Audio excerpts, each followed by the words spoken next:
Okay.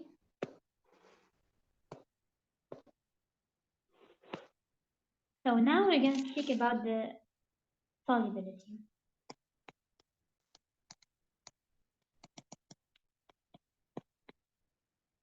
Definition of solubility is the ability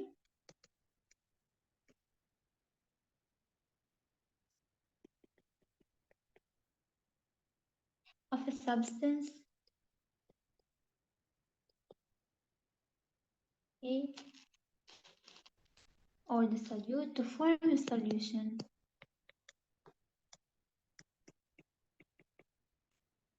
with another substance, which is the solvent.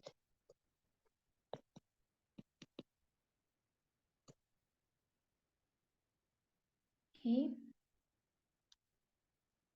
Another way or another chemical definition of solubility is the maximum amount of a substance that will dissolve in a given amount of solvent at specific temperature.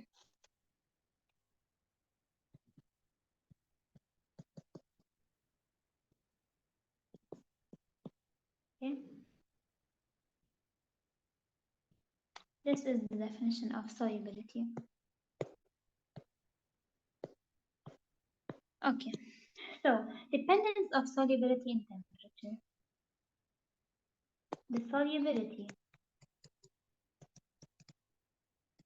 of most solid or liquid solutes increases with the increase of temperature. However, the solubility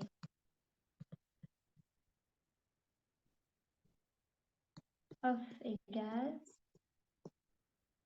decreases with the increase of temperature.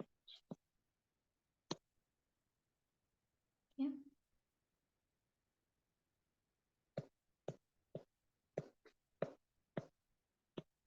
Factors by which solubility depends. So factors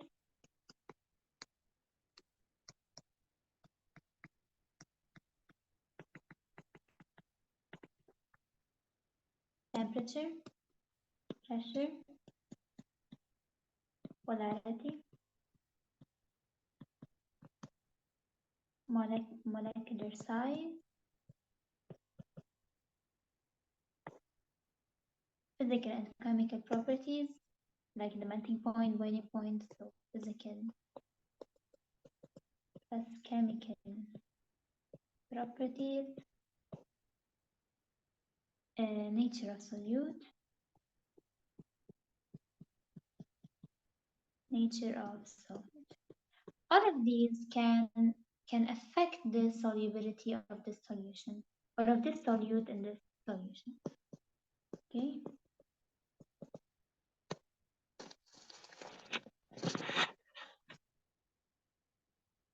Okay. Another definition I want you to know for the solubility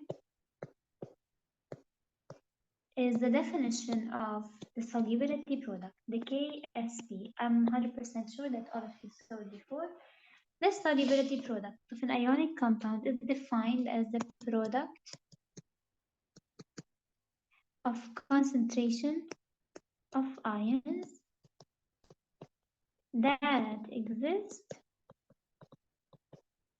in equilibrium with the solid compound in a saturated solution.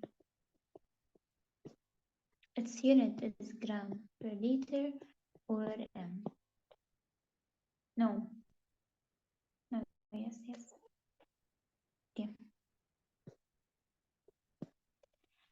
Definition of supersaturated solution, saturated solution, unsaturated. So supersaturated means that it has more solute even if they are dissolved. It reached the maximum of dissolving. It was able to dissolve the maximum of solute in the solvent, and still we still have solute. This is supersaturated. Saturated solution, the amount of solute which is dissolved is perfect to the solvent and is all dissolved, completely dissolved. The unsaturated solution is a solution that contains less than the maximum amount of, of salt that is capable of being dissolved in water at specific temperature. Relationship between the KSP and the stoichiometry. Okay, so let's say we have this how we say this reaction. It's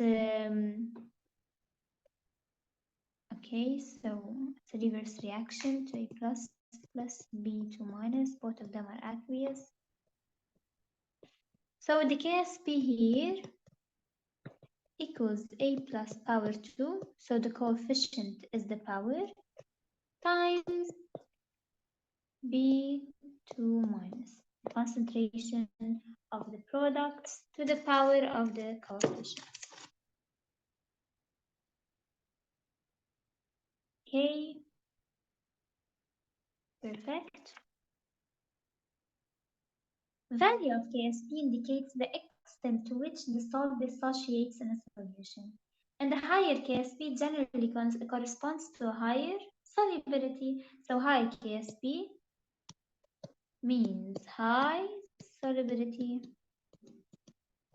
Okay, perfect.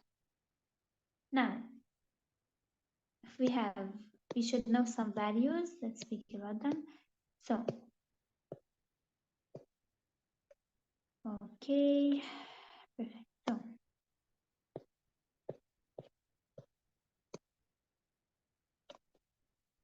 let's say the KSP has a value less than 10 power minus 5.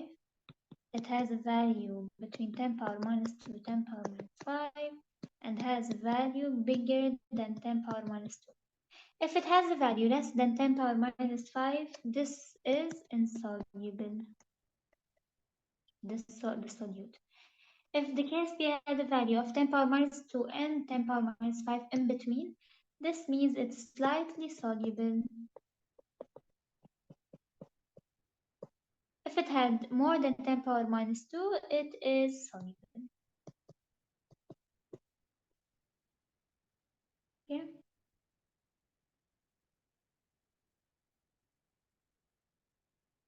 Perfect.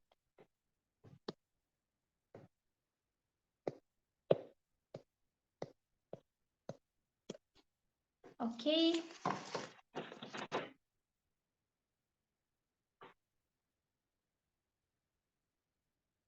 What you should know about solubility. Okay, so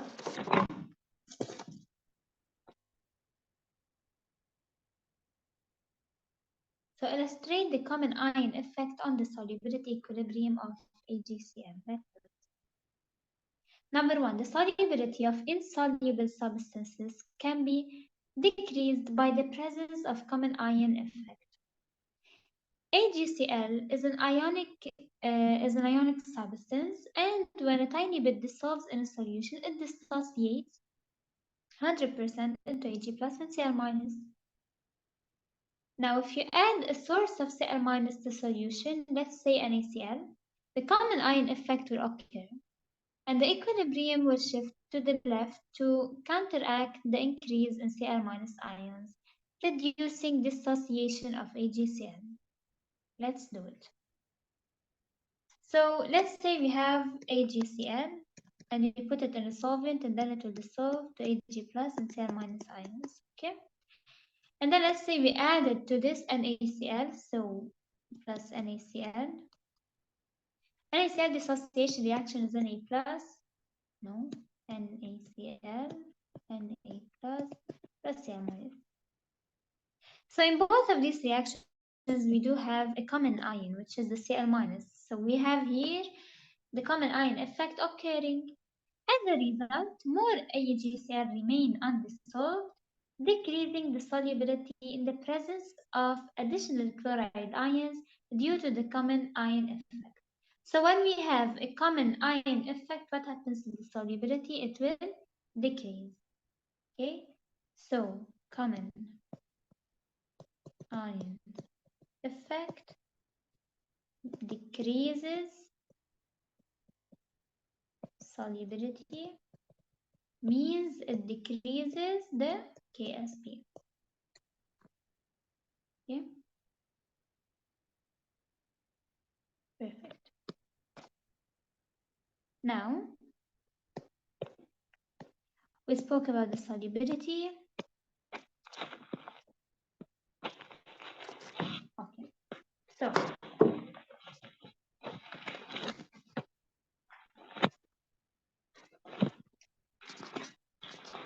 okay, we're almost in a very good place in the course. Okay.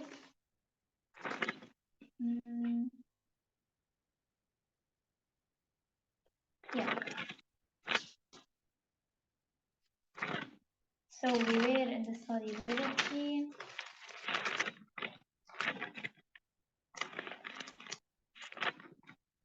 Okay. We studied about catalysm, I remember. We finished the catalysm. Okay.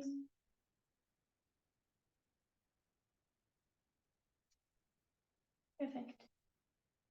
Now we spoke about.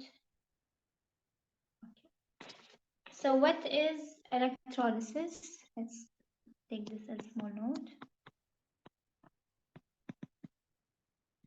And fractional distillation or distillation. Electrolysis is, by definition, taking the ion from their melting ore plus conducting electricity through ions plus making solutions. So taking the ions from the melting ores, this will end up by conducting electricity because ions have charges. Fractional distillation is separating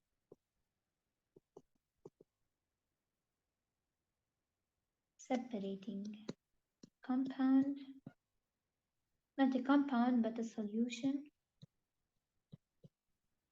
according to their boiling points.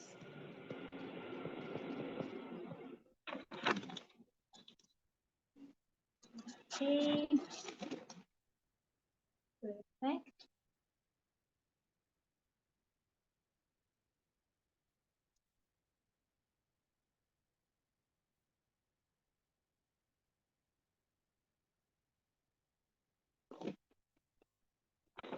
So now, yesterday, I know that I'm putting chemistry and biology and chemistry, but chemistry and biology in the IMAT are so similar.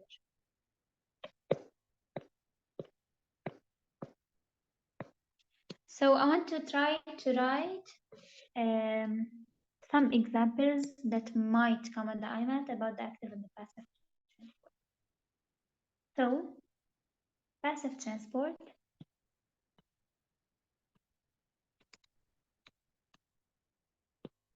and active transport. Passive transport, let's say ethanol, enters our bodies and hits the bloodstream.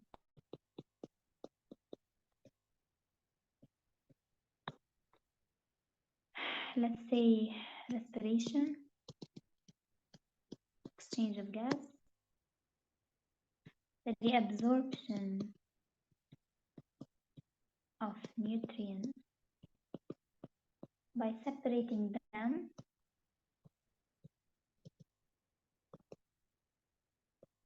from solid wastes. Okay? Everything in blood is passive, like absorption, gases, ethanol. Even the passive ones are also the ligand-gated channels.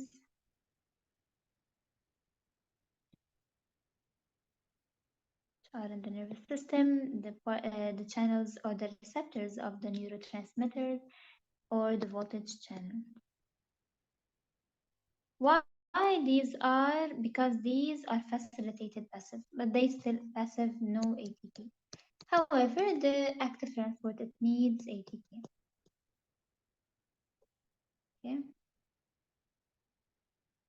needs. Okay, now some active, yeah, another passive is the osmosis. It's like the fast transport of water. The active transport. Okay, so the active transport. Let me divide the active. I think we should change the whiteboard. So the active transport is divided into two. Active in plant cells, because you asked about plants and animals in the IMAT, and active in animal cells. Both of them are active transport. Some examples, let's say in the plants, we have ions moving from soil into plant roots. This is active.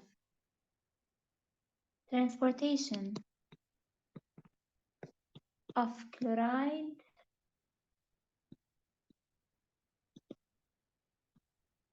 and nitrate from the cytosol to the vacuole. This is the organelles, it's active. Okay, needs ATP. Sugars from photosynthesis, moving from leaves to fruit.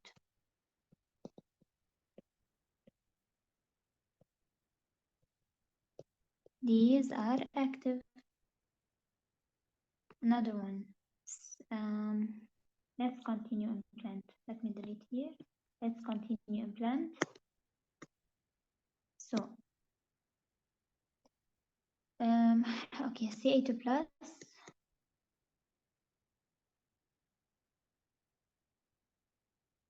uses ATP to move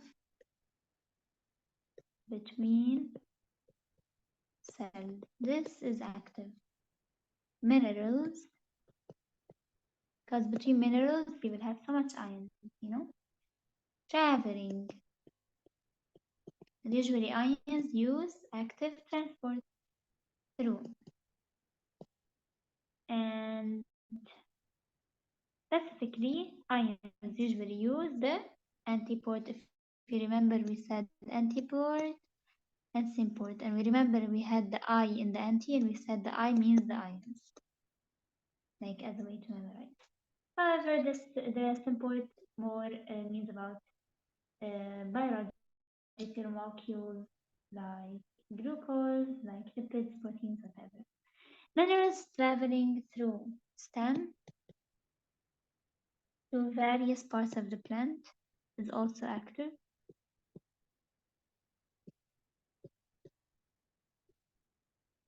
Water moving from plant roots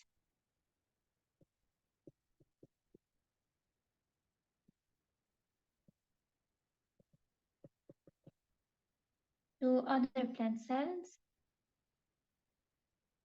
Okay, is also plant cells, also active. So these are active in plant cells. Most likely, I guess you should memorize this. You should memorize this. You should memorize this. This. I think the last one is not important.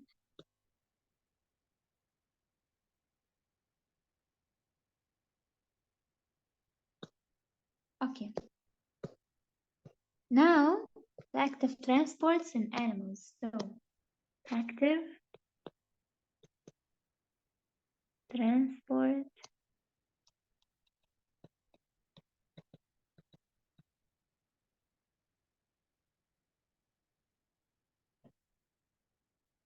so Na plus A plus pump A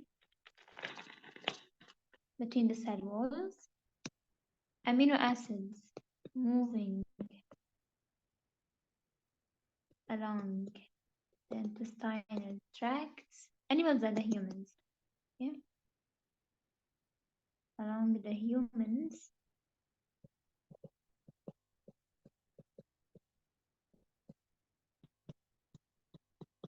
this is active. Ca2 plus ions moving from cardiac muscle cells, glucose moving in or out cell, glucose or even sodium, Na plus, Na plus, okay. Let's say another active transport, a macrophage ingesting, which is the phagocytosis, which you spoke about. It's an active transport. It's a kind of endocytosis, a bacterial cell, enzyme secretion, a release of antibodies, also active, neurotransmitters across the synapse is also active transport. So these are the active transports that you must know for the IMAT.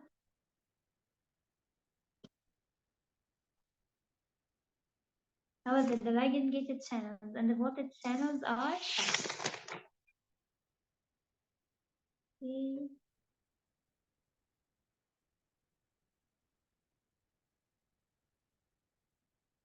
Okay. Now,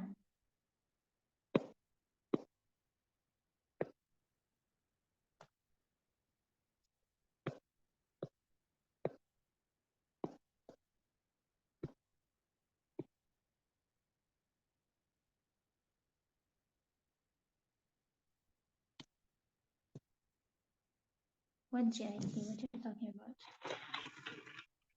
GIT? Did I write GIT?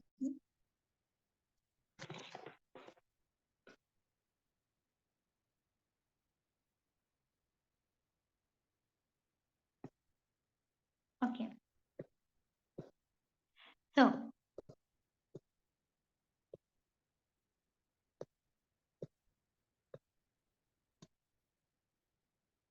okay.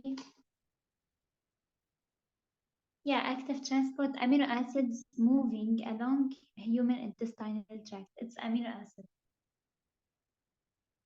Okay. So let's now speak about the normality in chemistry.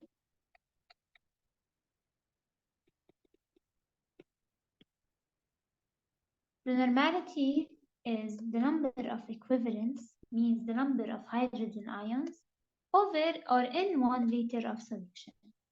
So, number equivalent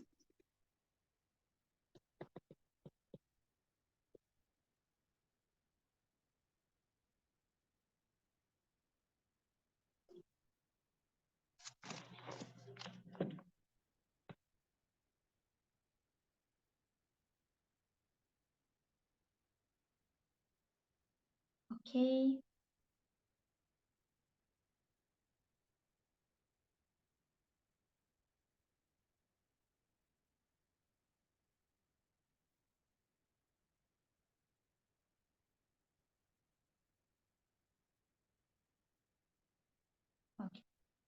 So,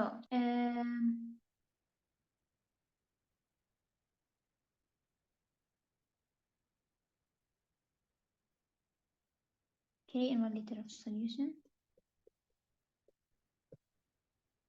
So you can write as the formula the number of equivalents over the liter of solution.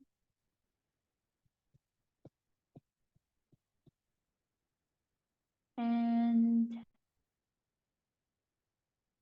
the molar concentration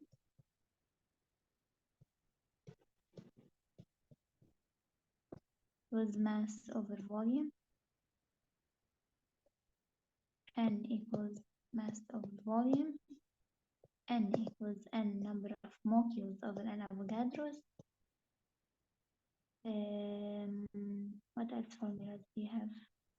Yeah, molarity equals to N over V. So molarity, normality, molarity, molar concentration, number of moles, density equals to M over V. What else? I don't think you have anything else.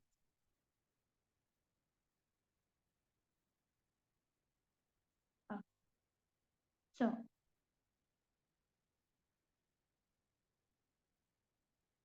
yeah, there's another one, I guess. The small m one. Yeah.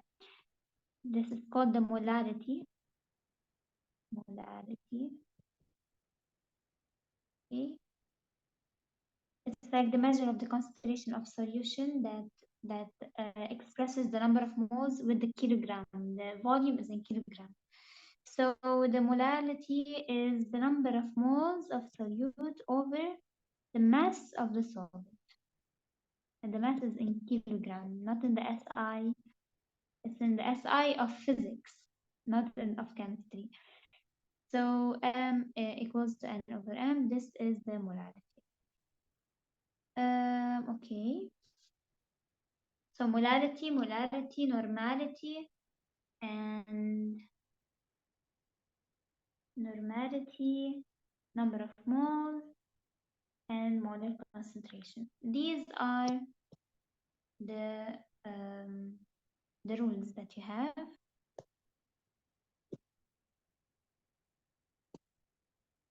Okay.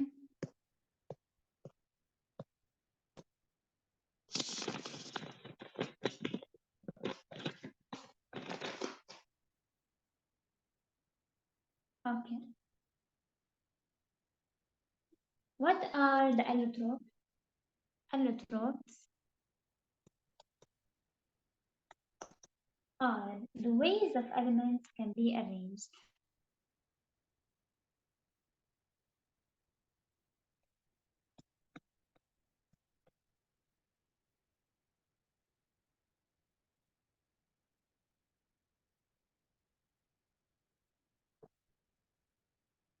Yeah. So the allotropes are the ways of elements that can be arranged.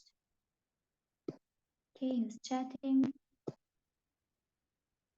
N equals, no, density equals M over V, N equals M over M. Guys, N equals M over M, density equals M over V. N also can be equal to N number of molecules over Avogadro's number. And also we have the N big, which is the normality, is the N over M in kilogram solution. Yeah, N is normality here. And this N is the number of molecules. These are different.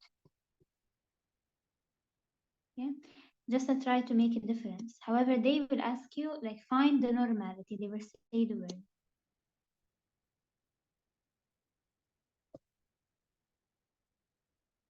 Okay, perfect. So,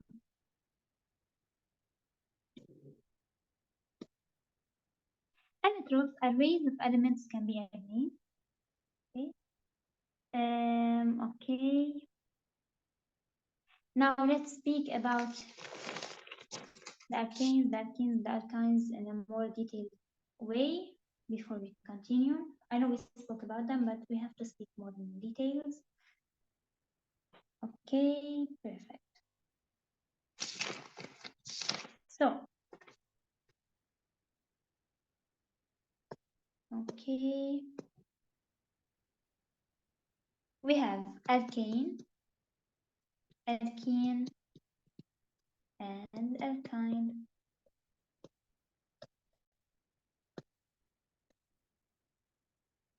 Okay, so alkanes, they allow the rotation along the axis of the bond.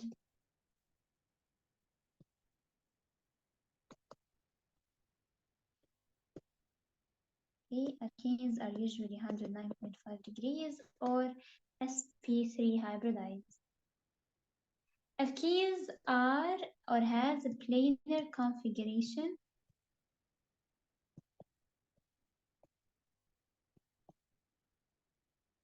Okay, and alkyne has a linear configuration, and these two, they change the geometry of the molecule.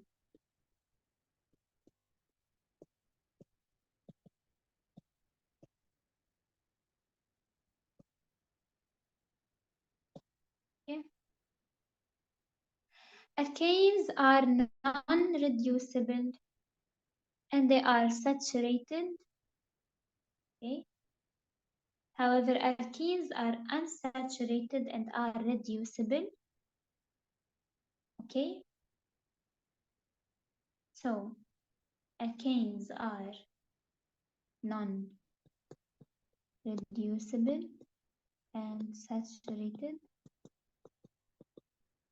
and alkenes are reducible and unsaturated. Bromine Br2 with alkane stays brown. However, Br2 with alkene, it becomes colorless. So bromine becomes colorless. Okay, with the alkene يعني. Okay, these are the aliphatic hydrocarbons. Aliphatic means the hydrocarbons which can be branched, which are not as a circle like benzene. However, the other hydrocarbons are called the aromatic hydrocarbons. So now we will speak about the aromatic hydrocarbons. Aromatic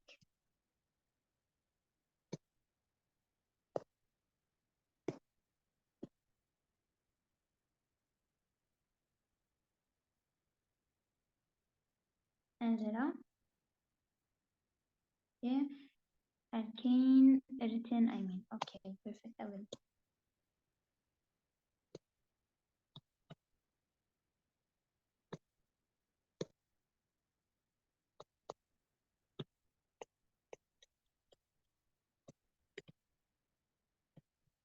Non-reducible,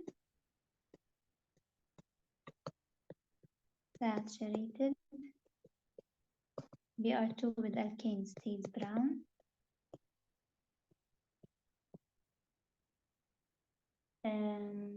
Allow rotation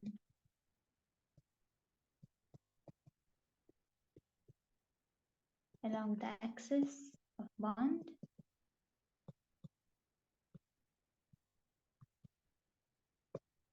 sp3 hybridide.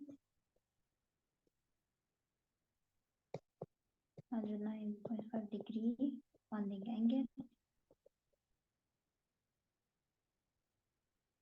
Okay, that's all.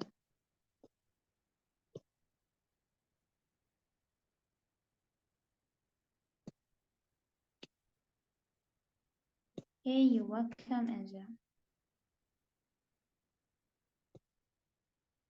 Perfect.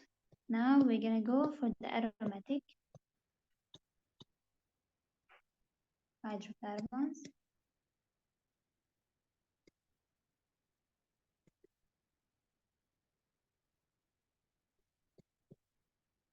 The aromatic like benzene, which is C6H6.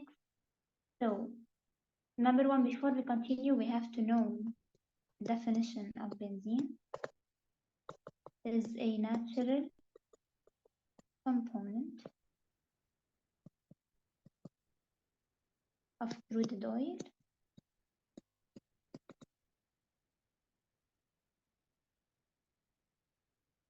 Okay. It is a carcinogen, cyclohexane. Okay. So the aromatic hydrocarbons, they are aromatic and they are connected together. They are not no more aliphatic linear. They are connected in a circular way.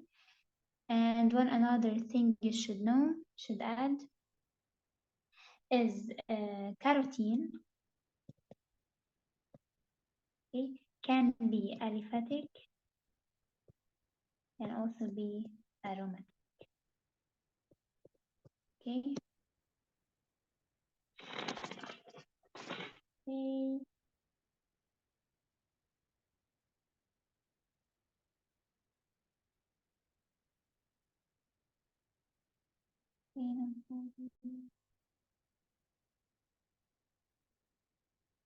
Yeah.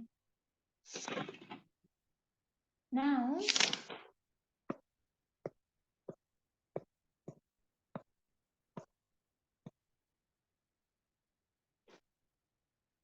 I'm going to speak about the composition of matter.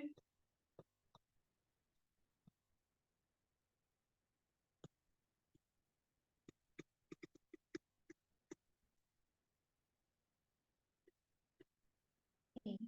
We have substance, we have mixture, we have elements, we have compounds.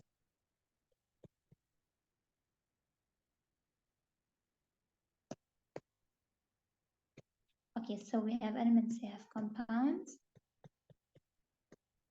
and we have homogeneous mixture and heterogeneous mixture.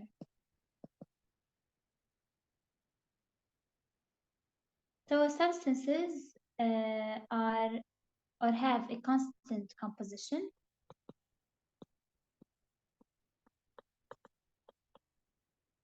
Okay. Same properties. Let's say we have distilled water, H2O, helium, oxygen, O2. This is a substance. So we have O2, H2O, helium. Elements made up of atoms with same atomic number. So or elements, let's say how they are made. Elements are usually everything which is inside the periodic table, which are all the elements which are in nature, Na, K, O.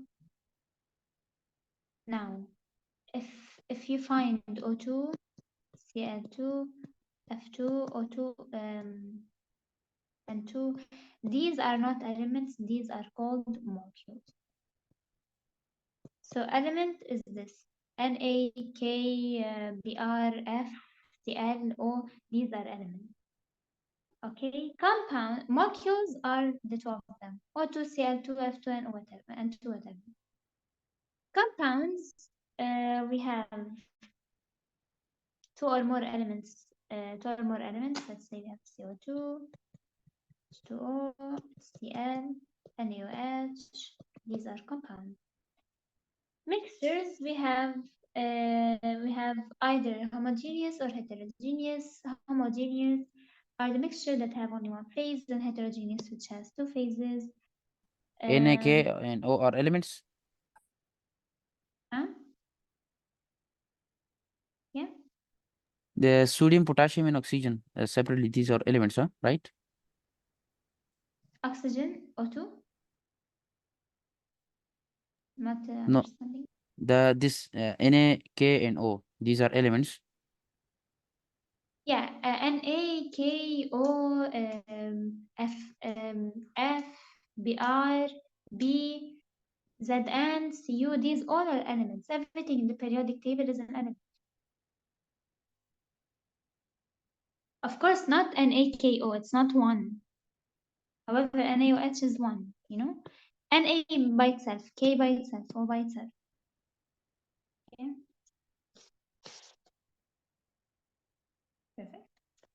Okay, I think this was so basic to say, but I had to say them because sometimes in the IMAT they get something which is so basic. Okay, so now we already spoke about the oxides and the salts, but okay, but I just want to speak about something. So what are the main properties of oxide? Oxygen is highly reactive. Oxygen reacts with metals and nonmetals to form oxides. Oxides equals to earth crust, and oxides are made up of neutral oxides, acidic oxides, basic oxides, and amphoteric oxides. Perfect. Here we talk about it. Okay. Now I want to draw a chart. I think we went already over this chart, but I will draw it again. So liquid, solid, gas. So from liquid to gas, evaporization. From gas to liquid, condensation. Okay. From solid to liquid, yeah, we have the melting or fusion. From liquid to solid, we have freezing. Okay. Solid to gas, we have sublimation. Gas to solid, we have deposition. Okay.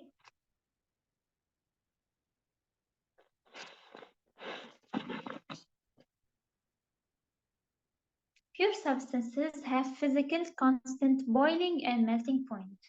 Mixtures have variable boiling and melting point. It depends on the temperature. Okay. The boiling point of distilled water is 100 degrees Celsius. Okay. Perfect. Now, another thing I want you guys to know. Okay.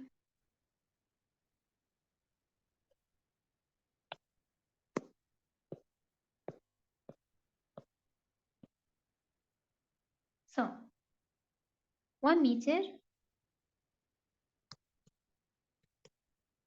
equals 3.3 feet. Okay. 1 foot equals 12 inches. 1 inch, 2.54 centimeters. 1 gallon, 16 cups. 1 cup, 237 milliliter. These might come on the problem solving more than chemistry thing. 1 milliliter for 1 centimeter cube. Okay. Okay, 1 kilogram, 2.2 pounds. 1 hour, 3,600 seconds. 1 ATM, atmospheric pressure 101.3 kilopascal, 1 atm, 760 millimeter mercury. What else?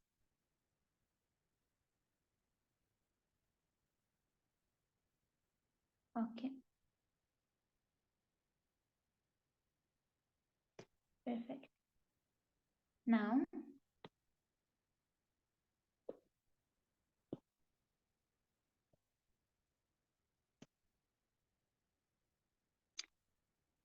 Sayed, H2 is a molecule how? H2 is a molecule having it's a polyatomic molecule having hydrogen and oxygen. Another thing, distilled water is a pure substance. Water can also be pure substance, having no minerals, having nothing inside. But at the end, it's a molecule. Anything which is polyatomic molecule means has one more than an atom, one more than an element, or diverse elements inside.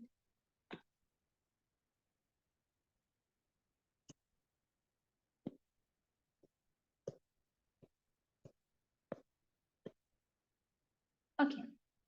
So what else do we have? Yeah.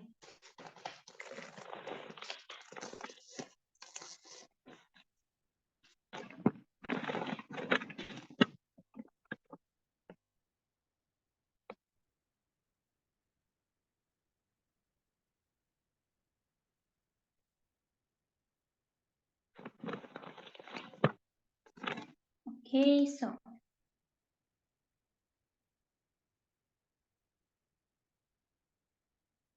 we spoke about polarity, non-polarity. We spoke about the symmetry that is only in the non-polarity. Non-polar substances like noble gases, like diatomic molecules. Let me write them here as summary. So we have polar and non-polar. We have polar, which is hydrogen with nitrogen, with oxygen, fluorine. We have H2O, we have NH3, we have HF, we have CH3OH, we have CH3NH2. NH2 is an amine. We have CH3COOH, this is carboxylic acid or carboxyl group. It lacks symmetry. There is a high electronegativity difference. And this is about polarity. Of course, it's between 0.4 and 1.7 electronegativity difference. However, the non-polar, we have N2, we have O2, Cl2, F2, H2, everything which is a diatomic molecule, molecules, or monoatomic molecule, like noble gases like He, Ne, argon, Xe. Noble gases are also non-polar. We have CH4, C2H6, CH2, CH2. This is also non-polar. Why? Because these are elements that have C and H, means hydrocarbons. However, and the symmetrical ones. So here we have a symmetry, here we have no symmetry. Perfect. And yeah, let's say we have CF4. This is non-polar. And of course, the value of electronegativity is less than 0.3 or 0.4, the same. Everything which is higher than 1.7 is an ionic bond.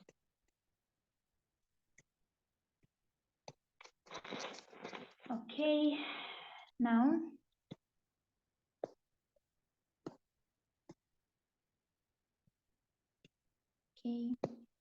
now we will speak about something that can be also asked on the IMAT in the chemistry part, which is the percent error or the error. Okay, so let's say we have an error that happened in the in the laboratory while a student like setting a reaction to happen. So the error has a formula. The error formula equals actual value minus measured value. So the actual value minus the value that he measured in the lab. The percent error equals the error in absolute value over the actual value will give us a fraction or this error or times 100, let's say. It's better. So the error is the actual value minus the measured value over the percent error. We divided only by the actual value and we multiply it by 100. Okay. Just one thing. Okay. Else, one formula O3 is ozone. Okay. What else is ozone? Perfect. Fine. Sigma, we're done with them. Okay. Another thing.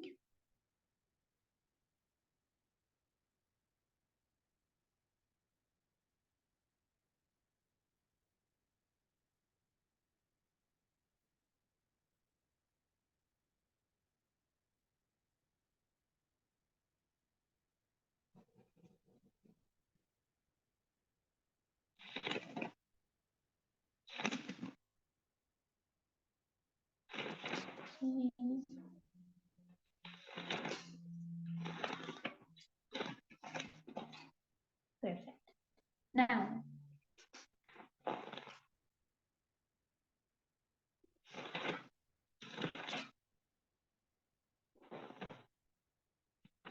I want you to give another thing.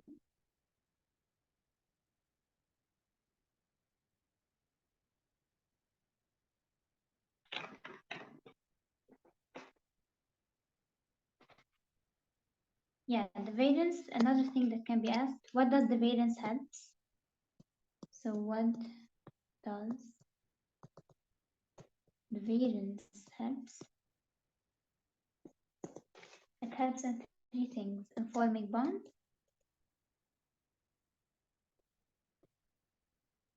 in forming ions, and in the reactivity of this molecule. Okay. Okay, yeah. Here.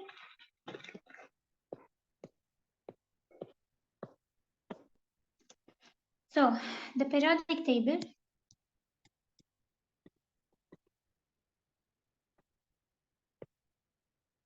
we have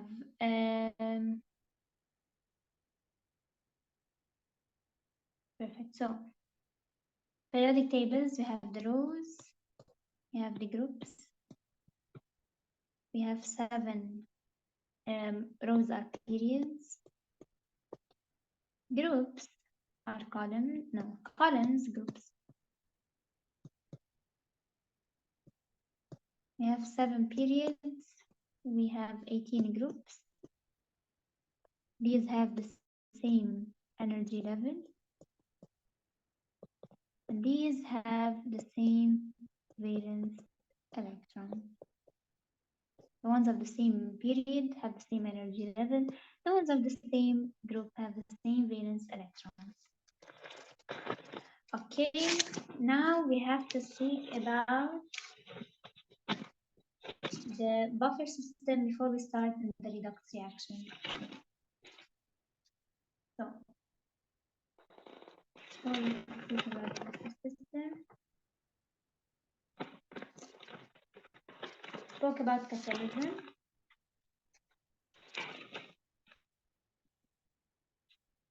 Okay.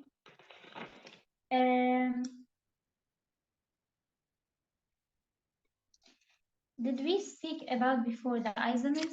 Please someone tell me if yes or no. Isomers. Did we speak about them? Isotopes and isomers. No. Okay. So isomerism.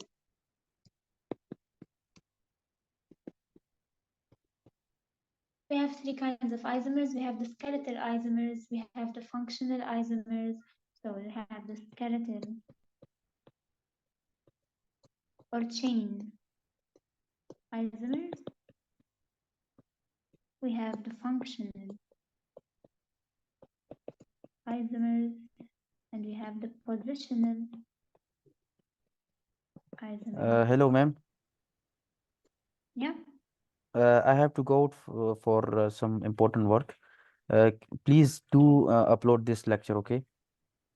Yeah, we are uploading all the lectures. I don't know why you're finding a No, problem or last an the error. last lecture which you conducted on Friday, that one is not uploaded. Yeah, I guess if you remember, there was a lecture which I forgot to record it. If you remember. No, I that don't. one I have conducted that lecture. Yeah, I guess that one. We will see how to deal with this problem because not just you, some of the students are lacking the ability to go. Anyways, you can go, you can leave. I will record this lecture and I will make sure it will be Okay, on the okay. site. Thank you. Okay. So we have the skeletal or the chain isomers, we have the functional isomers, and we have the positional isomers.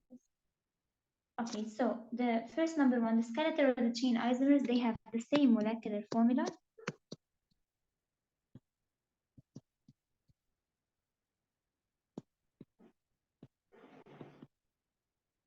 They have the same function,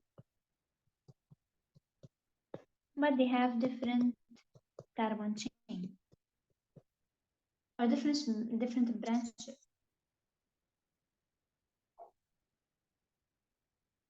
Okay, we have functional isomers have the same molecular formula.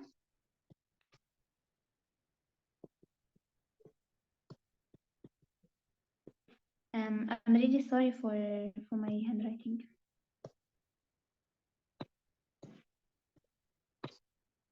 I don't know if you guys taking screenshots, but try to write while I'm writing is better. So same molecular formula and okay, different functions because they are functional isomers, so they have different functions. Let's say like who and who, like the ester and the acid, like the alcohol and the ether. These two, they are functional isomers. At the end, we have the positional isomers. They have the same molecular formula.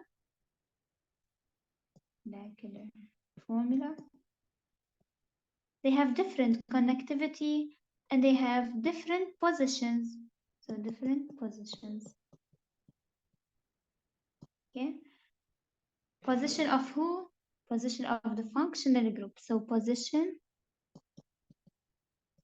of functional group. Let's say we have like let's say primary alcohol, secondary alcohol, tertiary alcohol. These are positional isomers because the OH is in a different place. The hydroxyl group is in a different place. These are the three kinds of isomers. Skeletal isomers or the branched isomers. They have the same molecular formula, but you can change as much as you want in their shape.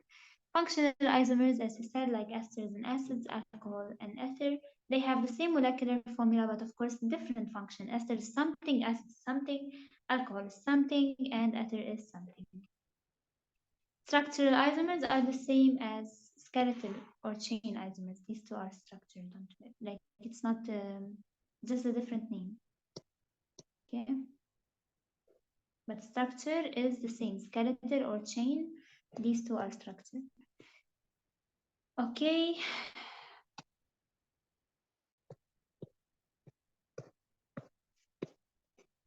Now, okay, what is the mass of the carbon This also you should know.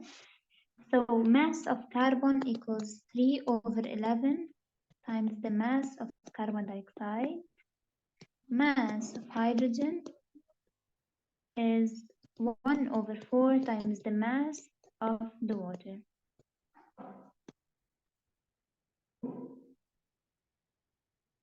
Okay.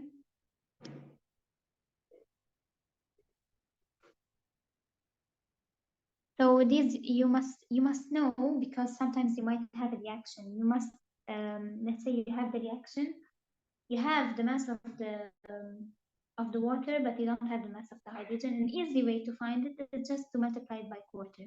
So it's a very easy way to know the masses. Okay. Okay, another note you should know. We have functional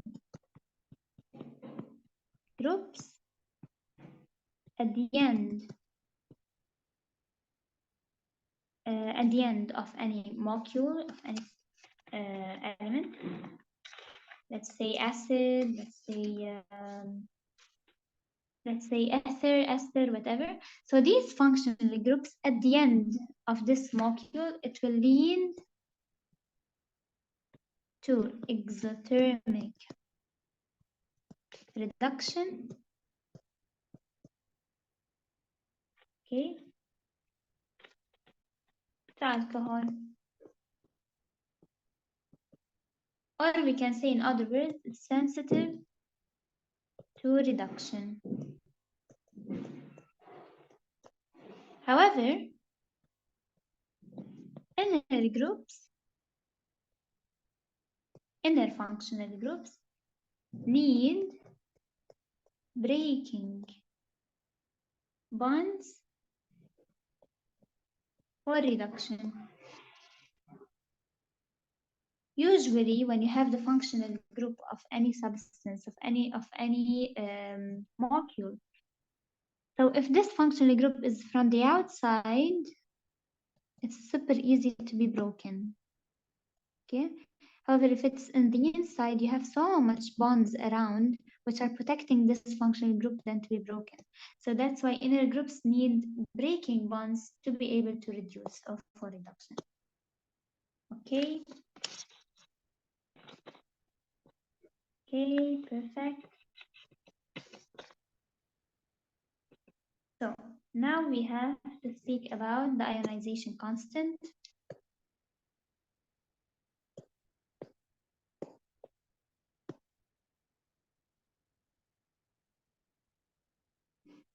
What is this formula, MC and MH2? Yeah, this formula is, you can know the mass of the carbon from the mass of the carbon dioxide. If you have, let's say, you know, in the IMAT, you should know something. Why I'm giving these notes, and I'm focusing on these notes more than the course. So in the IMAT, it's so fast, okay? So you might be given the mass of the carbon, and you need to get the mass of the carbon dioxide, and you have to get the mass of the carbon, or vice versa. So I try to give you a kind of formula to know how to get them easily in a faster way. You just multiply, you know? Okay. Perfect. Now, we have to speak about the ionization constant. So,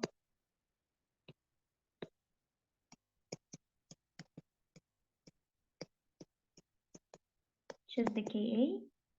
Let's say we have this reaction, Ha plus H2O, A minus plus H3O. The Ka is concentration of H3O plus times the concentration of A minus over the concentration of Ha. This is called the ionization constant. The higher the ionization constant, we have higher acidity and we have lower pH. So the ionization constant is concentration of products with their coefficients to the power of their coefficients over the concentration of the reactants to the power of their coefficient. High ionization constant, higher acidity, low pH. And of course, vice versa for the basicity, no? Okay, perfect. Now we have to speak about the buffer system. Let's talk about all of these.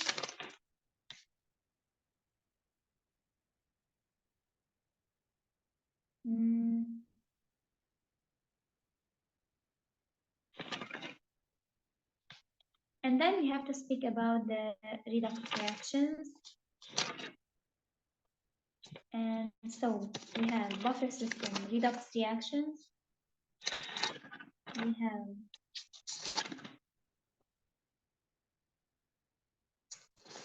acids and bases. We have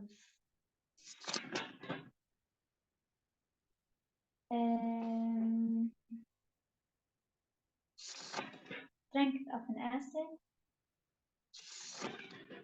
and degree of dissociation.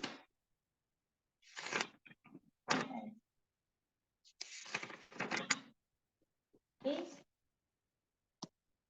So for today, we still have all of these to finish in chemistry. I'm trying my best to finish the courses like in a very fast way. And then we will still have some of them. I will do a plan for the rest ones. In biology, we really have to study bioenergetics. So soon means tomorrow or after tomorrow. Bioenergetics must be done. Glycolysis, gluconeogenesis, these things. And then we have to start with the systems of the body, nervous system, digestive system, reproductive system, and especially the reproductive system. Okay. So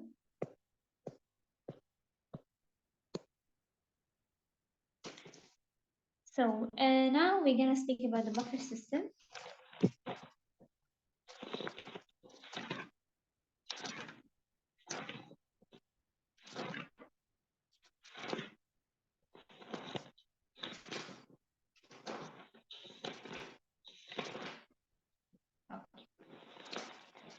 A buffer solution is a solution that results changes in its pH level up on the addition of an acidic or basic substance.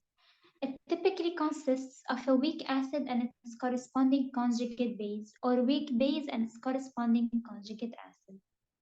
Buffers help maintain constant pH by neutralizing the effects of added acids or bases through a series of equilibrium reactions that involve the weak acid-base pair within the solution.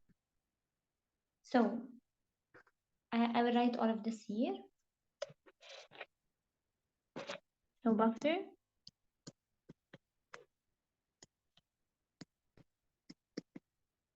we have weak base conjugate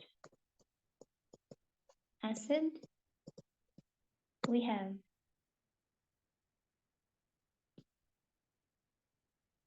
weak acid with its conjugate base.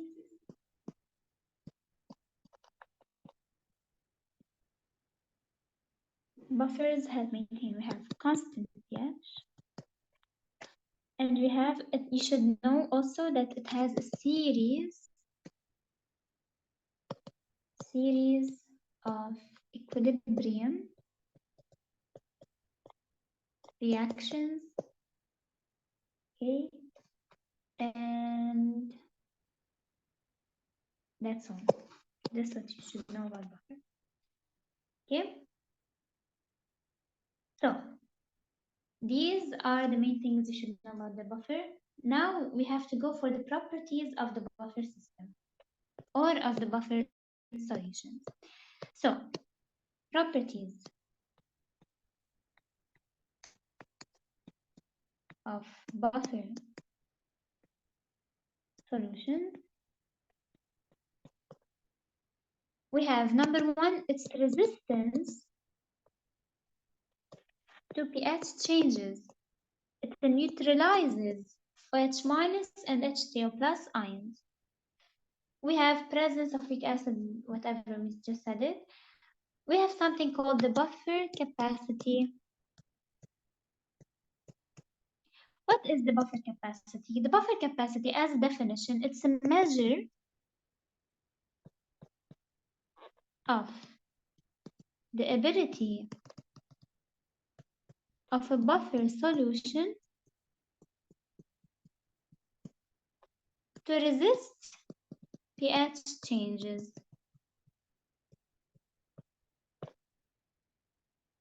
Okay? If we have a high concentration of weak acid plus its conjugate base, we have a high buffer capacity. So the buffer capacity is a measure of the ability of a buffer system to be able to resist the pH change. Okay? It has equilibrium reactions, as we said. It has an optimal pH range. It has a biological importance, like the bicarbonate ion system in blood plasma and the amino acid. And it has an importance in the application in laboratory science. Okay? Now, the equation of Henderson-Hasselbalch. So the equation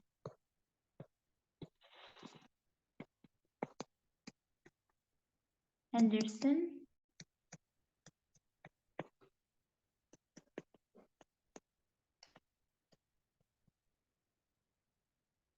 so pH equals pKa. Ka, we said it's the ionization constant. P means minus log. P means minus log concentration of H plus minus log the Ka. And or the ionization constant plus log concentration of A minus over the concentration of HA, means the concentration of the conjugate base over the concentration of the weak acid. Okay. Okay. So, as we said, as we spoke about the buffer system, now something that you might be asked about in biology, the pH of blood. So pH of blood is usually 7.35 to 7.45. Okay. Now, if the pH of blood is less than 7.35, we will have acidosis. And if the pH of blood is bigger than 7.45, we will have alkalosis. Okay. So you should know. Now I have to draw the. Now let's speak about the bicarbonate system in blood, in plasma, in our body, in bio. By the way, in bio, let me tell you something. That in biology, we have so much buffer systems in our body. The examples are, okay, carbonic acid, bicarbonate, carbonic acid, bicarbonate, it's the reverse reaction. And you have something called the protein buffer system. Yeah. Now we're gonna draw or see the process of the bicarbonate. We already saw it before, but I will just repeat it and write it so you can at least write it. So CO2 plus water will give, as a reverse reaction, will give the carbonic acid, okay,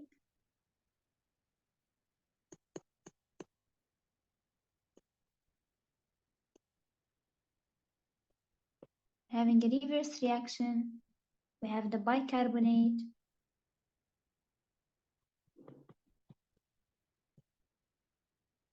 plus hydrogen ion. Okay, so dump plus decreases the pH, and dump base or H minus will increase the pH. If we added H plus ion, of course, we will decrease the pH, and if we added OH minus ion, the pH will become more alkaline or increased. Okay, so what is the buffer capacity? We already spoke about it. Another definition for buffer capacity, one of these two might come, you should already know both. Buffer capacity.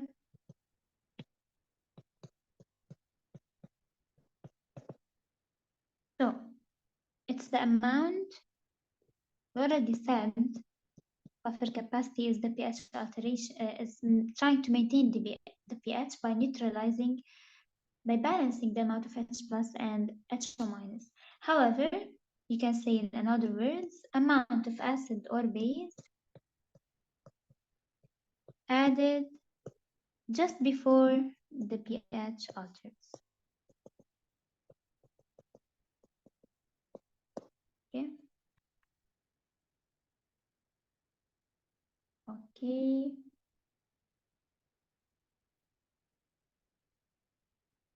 Perfect. Now, okay. Okay, now, what time is it? 8:34. We take 5 minutes break. I guess I'm saying so much notes. 5 minutes break. We continue at 8:40.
Okay. Now,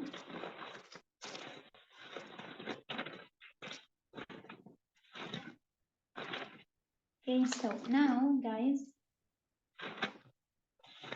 we will speak about, we will solve something, we'll try to solve something about the ideal gases before we continue. Okay?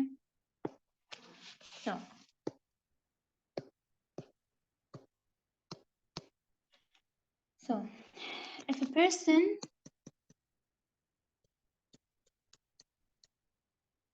exhaled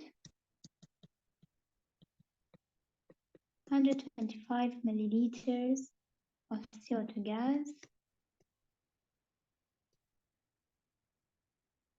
at 37 degrees Celsius and a 0.95 atm of pressure, what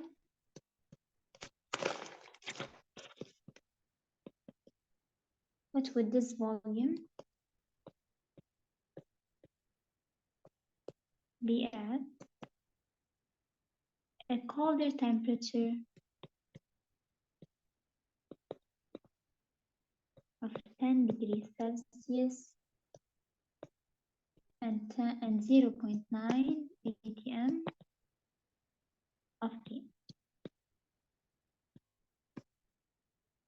So if a person exhaled 125 milliliters of CO2 gas at 37 degrees Celsius and 0.95 atm of pressure, what would this volume be at a colder temperature of 10 degrees Celsius and 0.9 atm of?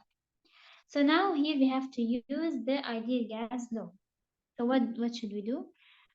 In the ideal gas law, we always have the N and the R are constant. So we do PV equals to nRT.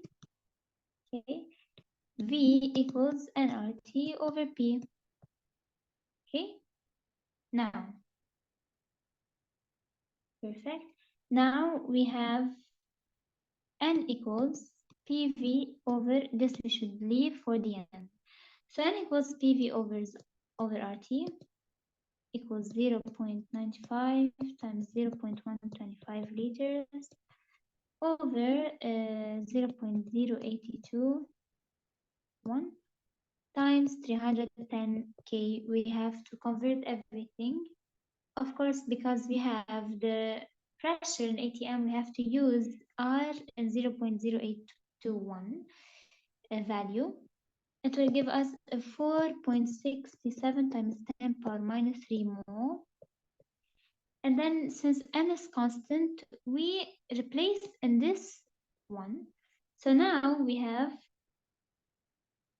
V equals nRT over P. We already found the N, which is this. We have the R, which is this. We have the new temperature, which is this. Of course, we convert it to Kelvin.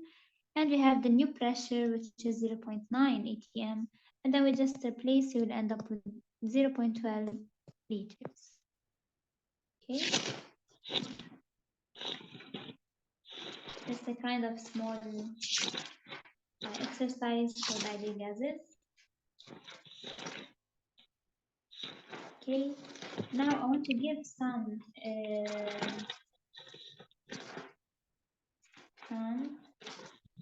okay. Let me try to give some conversion units. Okay.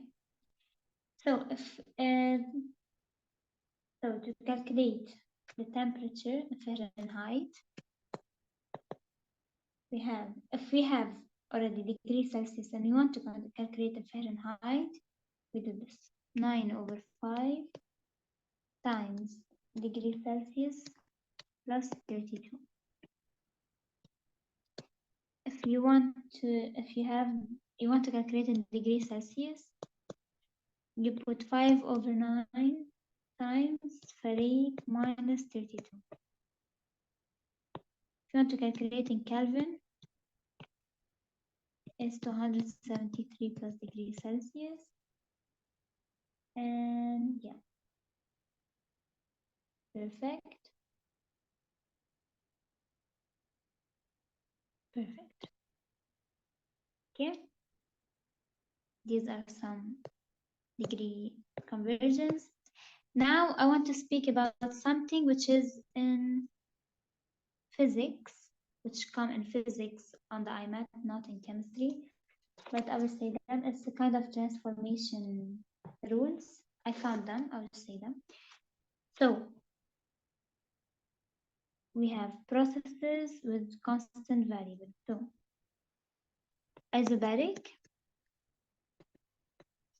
we have isothermal, we have adiabatic,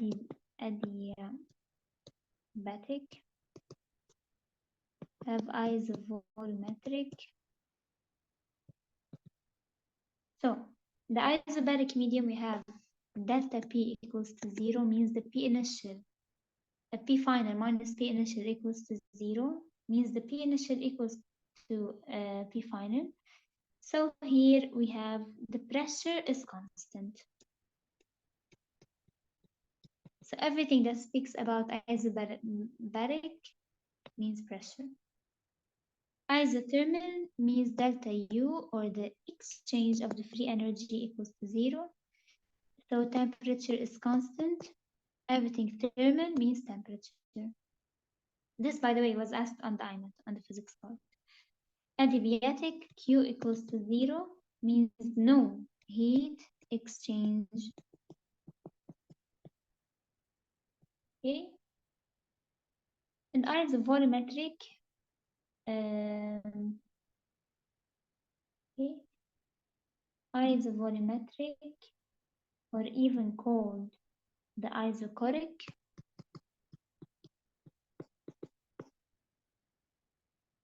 which is delta V equals to 0, V is constant.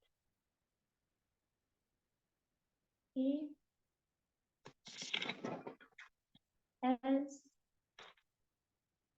Okay. So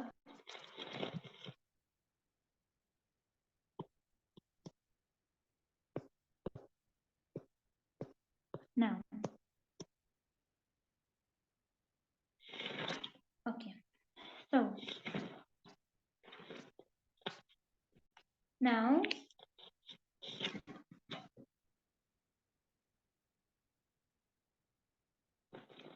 we have to speak about the redox reaction. So redox reactions and oxidation state.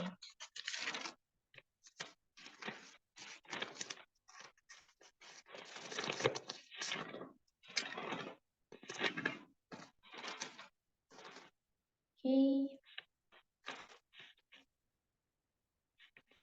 Acids and bases, we spoke about them. Said acid is the H plus donor, base is H plus acceptor. We already spoken about them in this slide, I remember. Okay, and now we speak about the redox reactions.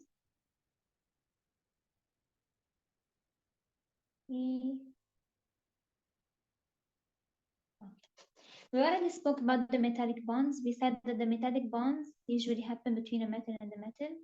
Let me give an example about the metallic bonds before.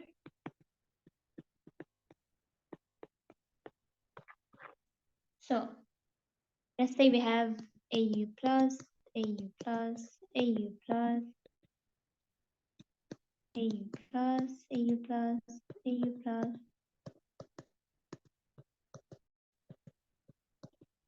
You see so much gold. So here the bonds between them is called the metallic bond. And it can be a pure, so can be pure or mixed metal. What does mixed metal mean? Or from another pure substance. So it can be purely gold, or it can, other than gold, of course, and any other thing mixed together inside. This is called a crystal lattice.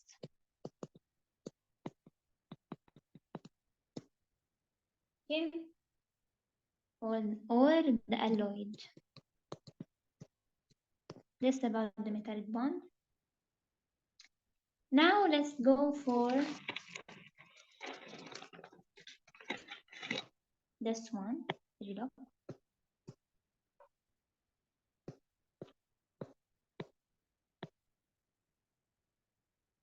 Okay, so redox reactions, oxidation reduction reactions. It's usually just number one thing you should know is Leo says gear, or you can also memorize another way, oil rig.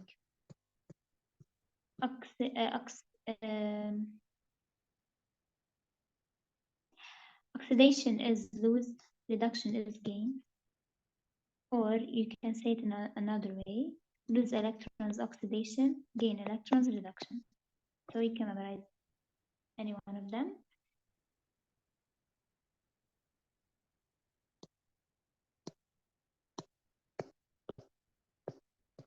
Okay, now let's speak about the oxidation states before we continue.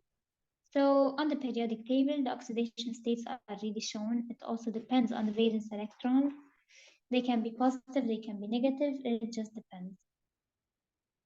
So ions, it depends on the charge. Pure elements or molecules, pure elements and molecules have an oxidation number which is 0. And the compounds, usually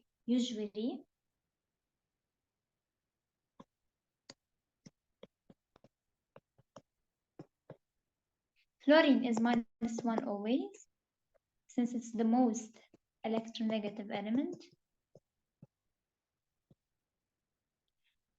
O can be -2 or -1, -1 in H2O2, and -2 always, since also super electronegative. Can also be +1 when it's bonded with fluorine. Why? Because fluorine is more electronegative than oxygen. No, wait. I'm not sure about this, but I'm sure about this too. And hydrogen, oxidation state is +1 when it's bonded with nonmetals.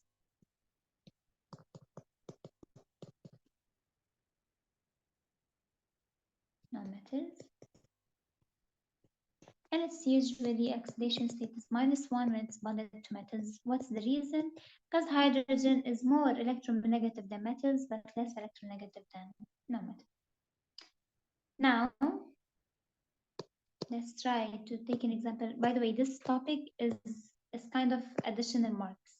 So super easy, you just have to be practicing, you know? So let's say we have HNO3 plus H2S gives S plus NO plus H2O. So here we just try to see the oxidation state of each one. So the oxidation state in HNO3 of hydrogen is +1, of oxygen is -2. So of course all of this has no charge. So if you add them all together, they must give you 0. Since molecules and elements give 0. However, charges, they will give the same charge. Okay, let's say we have NO2 minus. If you add the oxidation state of N plus 2 times O, it will give you -1, right? It will give you the charge. However, any molecule, it will give you 0.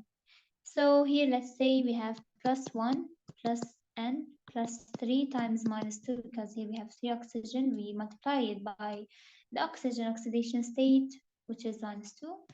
It will give 1 plus N -6 equals to 0.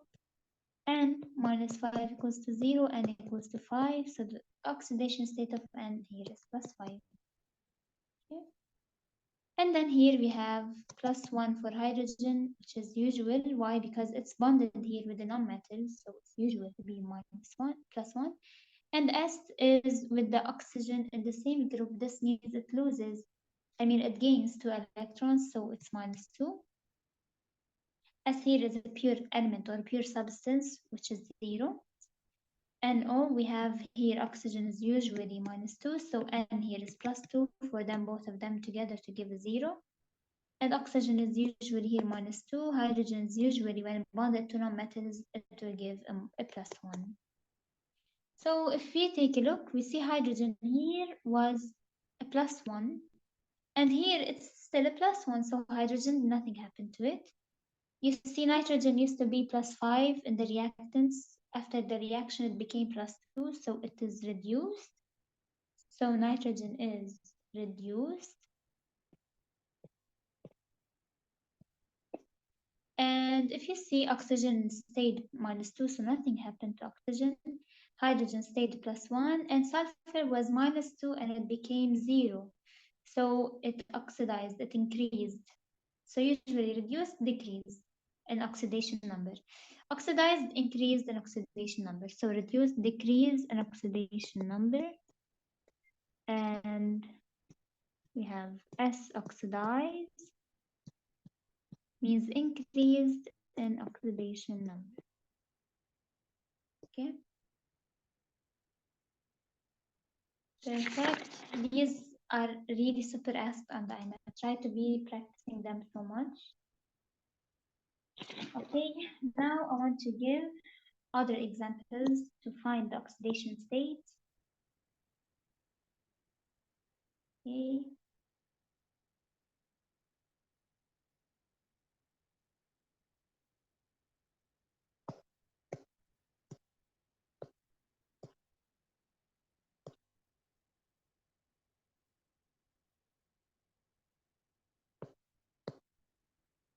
Yeah.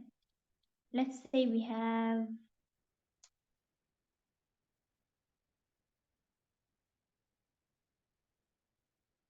N2O4. Oxygen is normally -2. So 2N minus 2 times 4 equals to 0. Why? Because it's a molecule. So 2N minus 8 equals to 0. 2N equals to 8.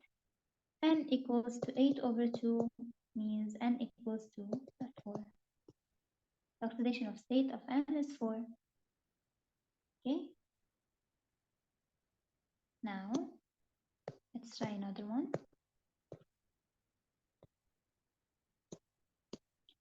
MnO4 minus, we have to find the oxidation state of Mn, manganese.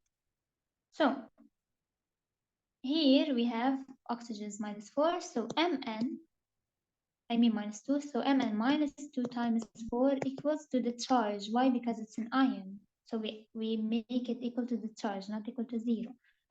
Equals to -1, Mn minus 8 equals to -1. Mn equals to -1 plus 8. Mn equals to +7. And let's say we have another one. Let's say we have S4 and 4. So here we have nitrogen we have sulfur and nitrogen.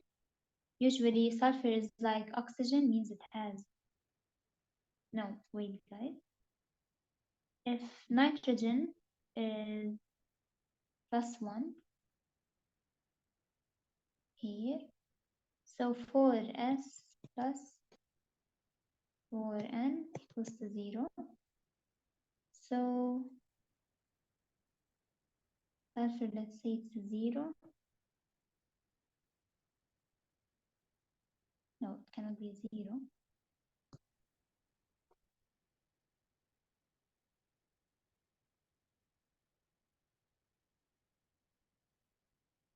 Okay, nitrogen here.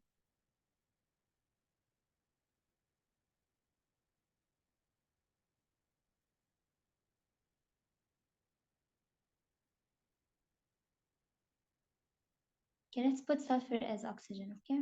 Let's take sulfur as oxygen. Usually oxygen has a -2, so we take sulfur as oxygen. 4 times -2, -8 plus 4n plus 0. 4n equals to 8, n equals to 2.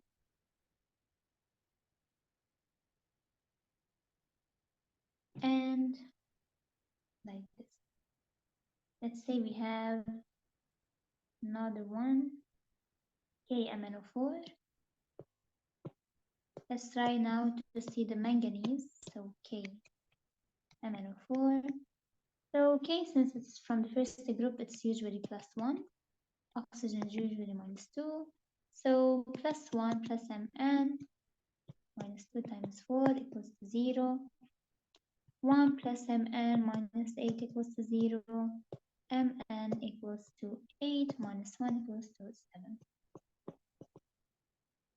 Okay, let's see the last example. CrO3, oxygen is usually -2. So Cr -6 equals to 0, chromium is +6.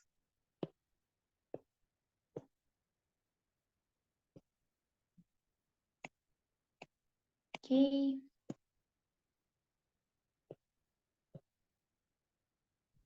Perfect.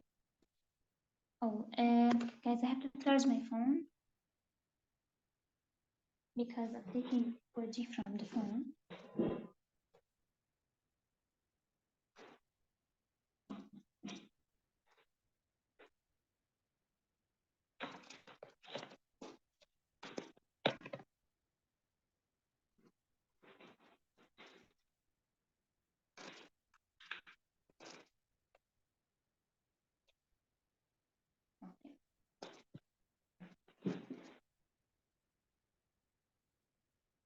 Okay, perfect.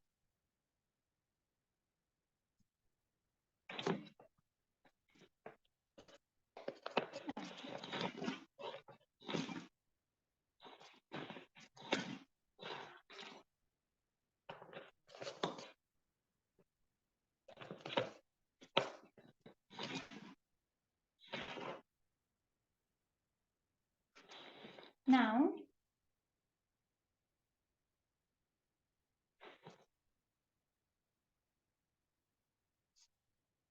should we stop here or let me see if I can give you some small notes before we leave. Let me see if I have anything.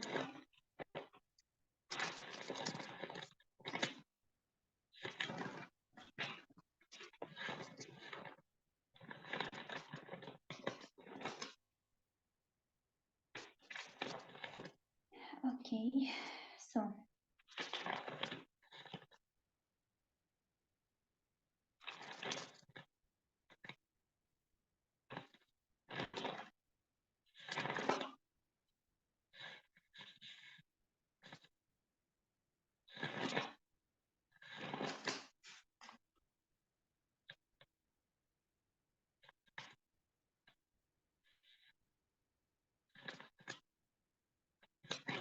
okay.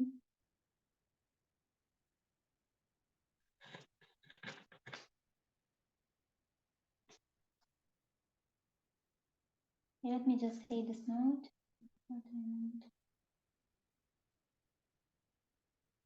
Yeah.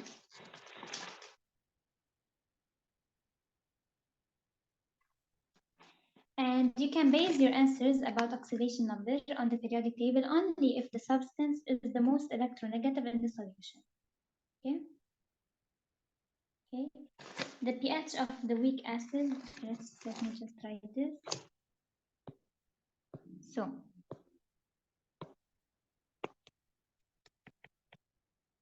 So pH of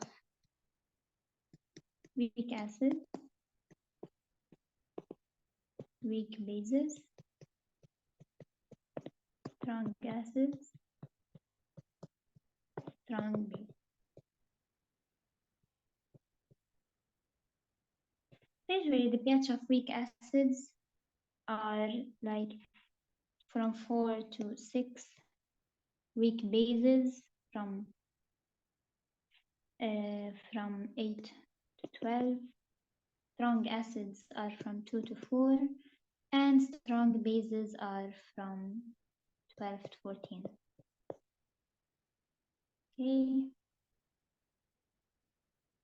Now, as we spoke about the isotopes, I remember we spoke about that we have two isotopes and we tried to see the fraction of them, if you remember. Take as a note that the abundance of all isotopes means when you multiply the isotopes by the percentage of the isotopes, the abundance of them will give you 1 as an answer. Okay, what else?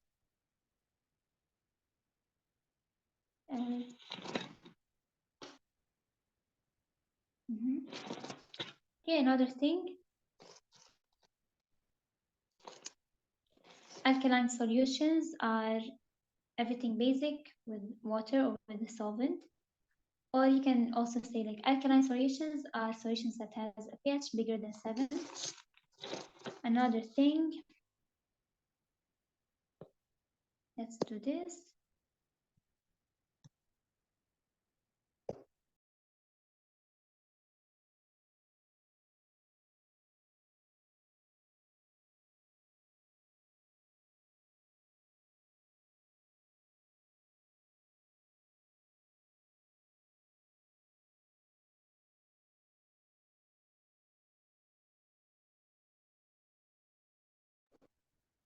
So oxygen has 6 electrons in its outermost energy level, right?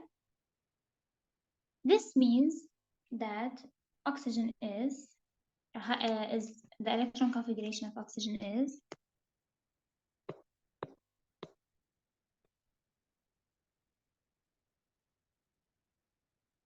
has 6 electrons. Okay, so 1s2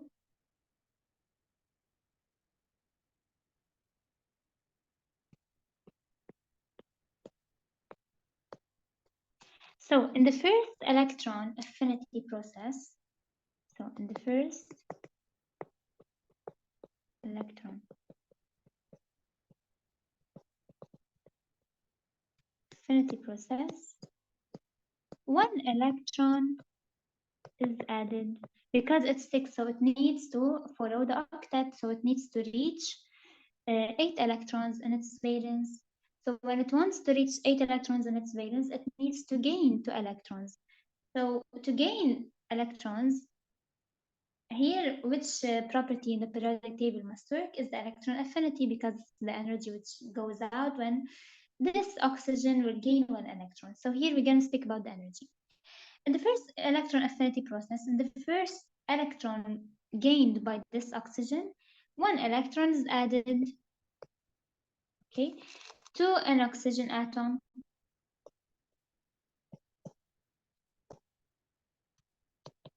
Okay, to form an oxygen ion. Okay, with a -1 charge. So first it's O minus, not O2 minus, it's O minus, means it gained 1 electron. This process is slightly exothermic, okay, because energy is released. If you remember when we spoke about the electron affinity, we said that the moment that this element will gain an electron, when it gains an electron, energy is released. So this is an exothermic process. So it's not exothermic all of the process of gaining 2 electrons. It's exothermic of the process which gaining 1 electron. However, when it's gaining the second electron to become an O2 minus, when it gains the second electron, this process when it gains the second electron affinity, we can say, second electron affinity. This is endothermic. Why it's endothermic? Although it's gaining electron, but it's having a second electron affinity, not a first electron affinity. This is endothermic. It's due to because it requires energy to overcome the repulsion between the negative charged ions and the electron. So since we have already one electron gained here, so there is repulsion forces between this electron and the coming electron, the one which is being gained. So these repulsion forces will need energy, will require energy instead of giving energy, they will need energy.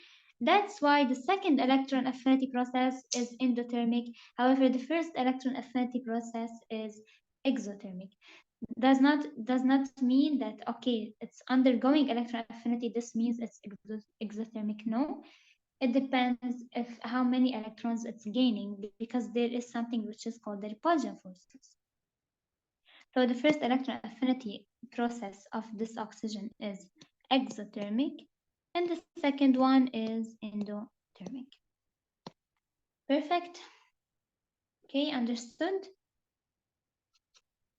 Now it's 9:11, we're done with the session, and tomorrow we're gonna have 2 hours. Okay, and as usual, tomorrow will be more focused on biology because we have to finish bioenergetics. Okay, perfect. Yeah, guys, good night and have a good day tomorrow. Thank you. Bye bye.